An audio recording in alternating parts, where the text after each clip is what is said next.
A'udzubillahi minasyaitonirrajim. Bismillahirrahmanirrahim. Assalamualaikum warahmatullahi wabarakatuh.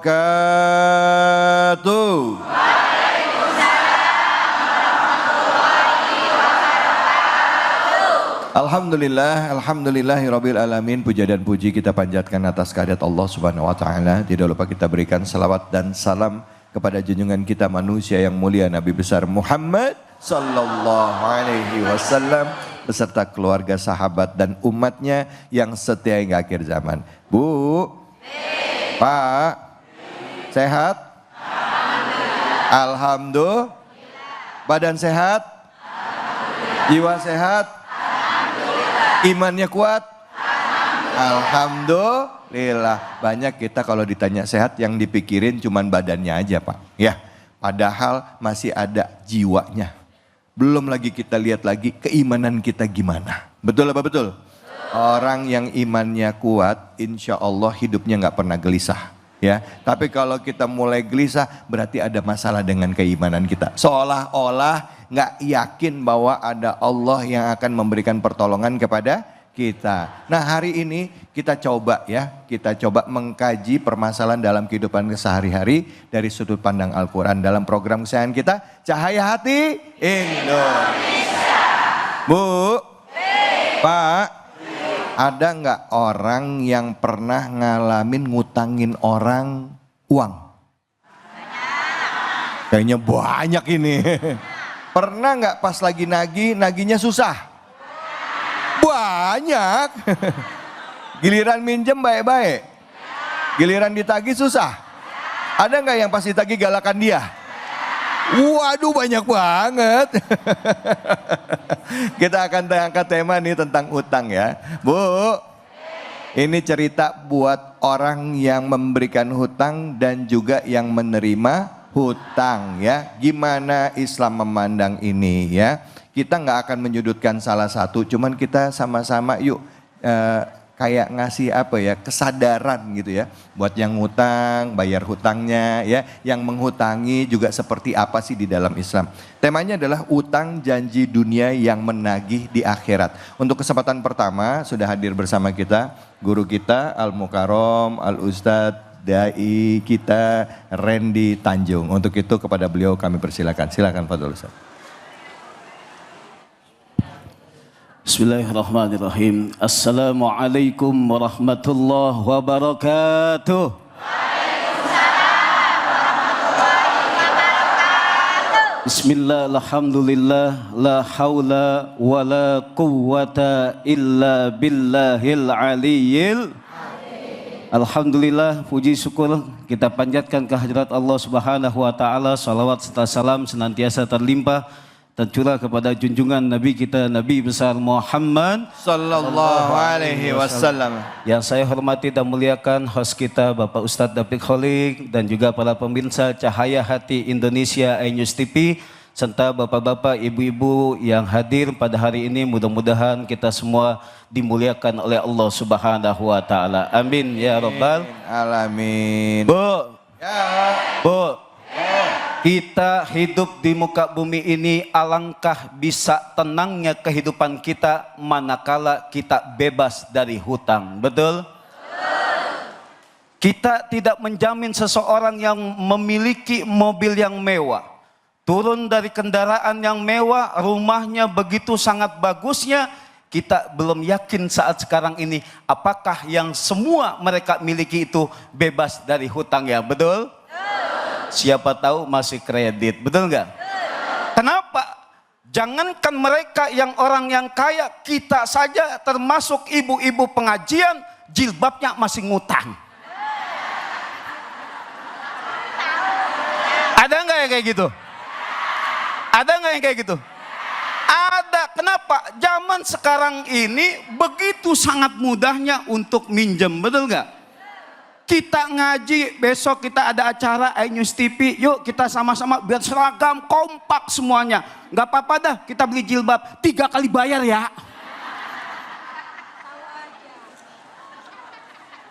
Hidup zaman sekarang ini kenapa banyaknya hutang kita?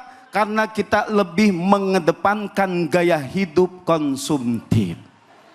Tapi kalau seandainya kita hidup saat sekarang ini lebih mengutamakan kebutuhan kita, apapun yang kita miliki saat sekarang ini, kita bersyukur kepada Allah Subhanahu wa taala, kita menerima dalam keadaan yang baik. Alhamdulillah. Maka Allah dengan tegas menyatakan bismillahirrahmanirrahim. Surat Al-Baqarah ayat 282, ayat yang begitu sangat panjangnya di dalam Al-Quran. Yang paling panjang Al-Baqarah 282 ternyata membahas terperinci masalah hutang piutang. Allah berfirman, bismillahirrahmanirrahim, ya ayyuhalladzina amanu idza tadayantum bidainin faktubuhu. Ya, kata Allah, ya ayyuhalladzina amanu idza tadayantum bidainin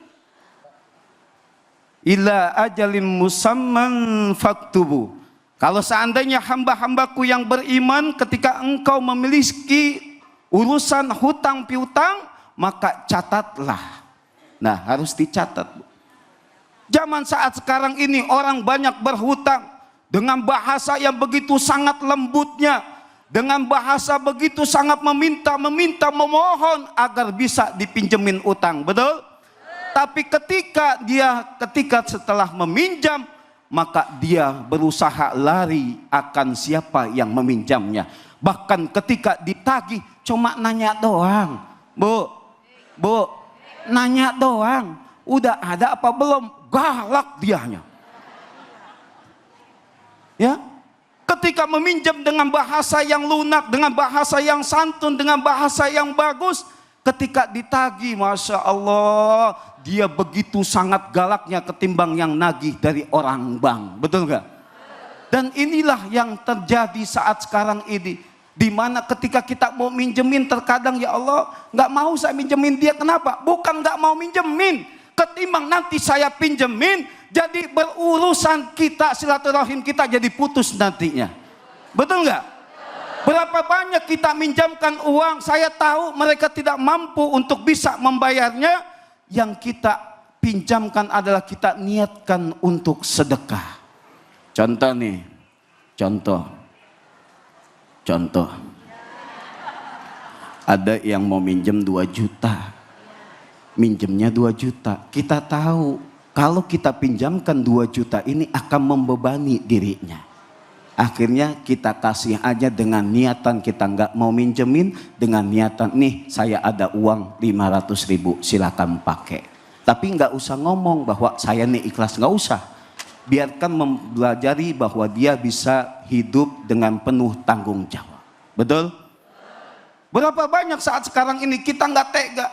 Yang tadinya ketemu kita jalan sama-sama ke masjid, ketemu kita, jumpa dengan kita bersalaman, kita tegur sapa. Ketika dia minjem uang, dia sudah tahu jatuh temponya saat sekarang ini. Ngelewat ke rumah kita nggak berani dia. Akhirnya muter dia ke sana. Ketemu kita lari dia.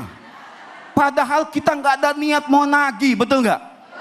Tapi kenapa dengan hutang ini membuat dirinya itu serba susah, serba sulit. Bahkan ketika dia berjanji akan hutang, di sanalah ketika dia tidak berusaha untuk mengembalikan itu, sampai kapanpun Allah tidak memberikan keleluasaan untuk dapat membayar hutang. Karena di dalam Al-Quran dengan tegas Allah menyatakan, ketika kita memberikan keringanan orang yang berhutang, disitulah nilai pahala bagi kita. Tapi ketika kita tagih, kulkasnya baru ganti, tukang AC baru datang, ditanya ngapain bang? Ganti AC. Ada yang datang lagi beli motor baru, ketika ditagih bilangnya kagak ada. Ada nggak yang kayak gitu? Bingung kita, utangnya ada tapi nggak mau bayar. Dibilangnya kagak mampu tapi elektroniknya ganti-ganti. Betul? Nah, yang seperti inilah yang ketika dia tidak membayar hutangnya, maka dosa baginya. Ya, maka di dalam Al-Quran perintah yang pertama adalah kita mengingatkan sebagai kita yang memberikan hutang, kita mengingatkan karena itu hak kita, kita menagihnya. Kenapa? Makanya itu di dalam Al-Quran Allah bilang suruh dicatat. Kenapa? Ketika dicatat hutang yang begitu besar, maka nanti ketika dia meninggal dunia ada catatannya, ada buktinya. Zaman sekarang kalau seandainya nggak dicatat, terkadang bisa kita dibalikin. Pok, bayar hutangnya pok. Kapan saya punya hutang?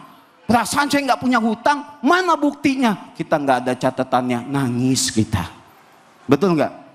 Sungguh tega dirimu.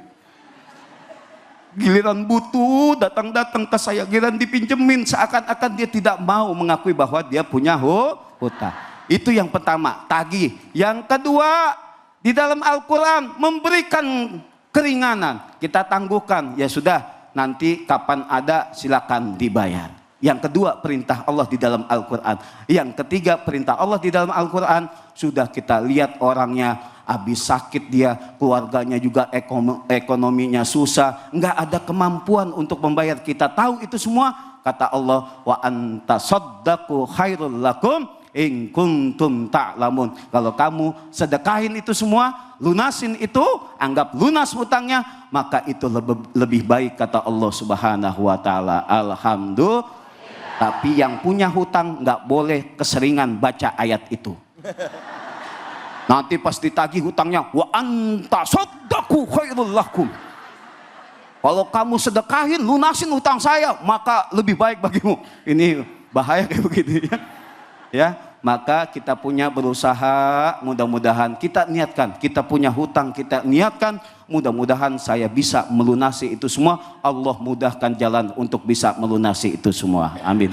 Amin ya rabbal alamin. Terima kasih banyak Ustadz. Bu, jadi kalau ada orang ngutang sama kita jadinya gimana? Ditagih. Tagih apa kasih kebebasan sodako?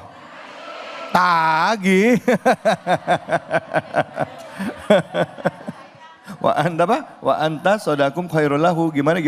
Wa antas saddaqu khairul lakum in kuntum ta'lamun. Oh, bayangin Bu, kalau misalnya ada orang ngutang sama kita, orangnya susah, sedekahin ya Bu ya. Tapi kalau orangnya nggak susah, tagih ya.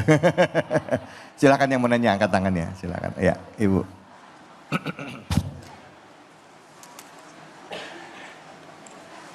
Terima kasih. Assalamualaikum warahmatullahi wabarakatuh. Waalaikumsalam warahmatullahi wabarakatuh. Nama saya Ida Mawadiati dari Majelis Taklim Nurul Hikmah. Saya ingin bertanya kepada Ustadz. Pertanyaannya adalah, kenapa orang banyak yang tersinggung jika hutangnya ditagih? Terima kasih. Wassalamualaikum warahmatullahi wabarakatuh. Waalaikumsalam. Bu, Ibu nanya sama Ustadz. Mesti nanya sama yang nagih Bu tadi Bu. Kenapa? Silakan Ustadz. Nah, kenapa sih Ustadz kok kita pada saat ditagih itu ya, misalnya ditagih utang ya, kok kecenderungan orang-orang itu malah ya maaf ya, malah galakan dia atau ya memang gimana gitu Ustadz. Ya. Baik, terima kasih Ibu, pertanyaannya bagus.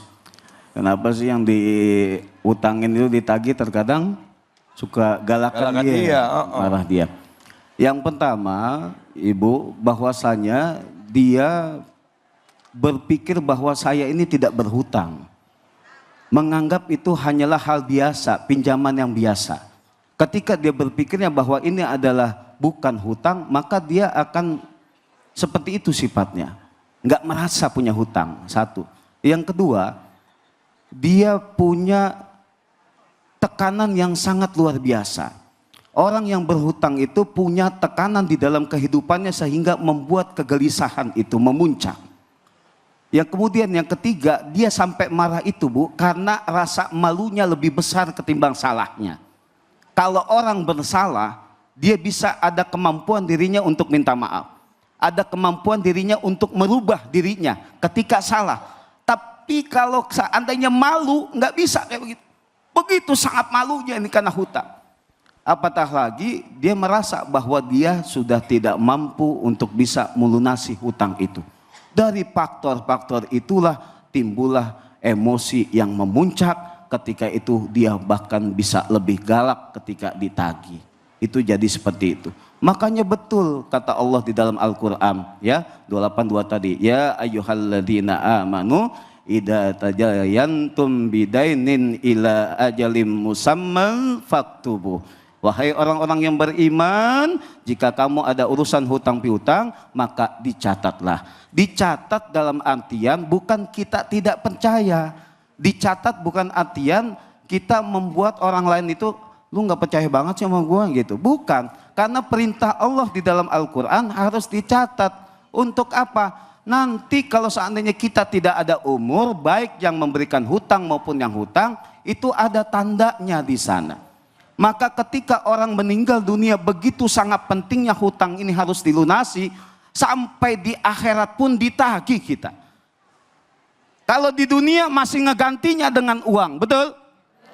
Masih di dunia masih diganti dengan uang.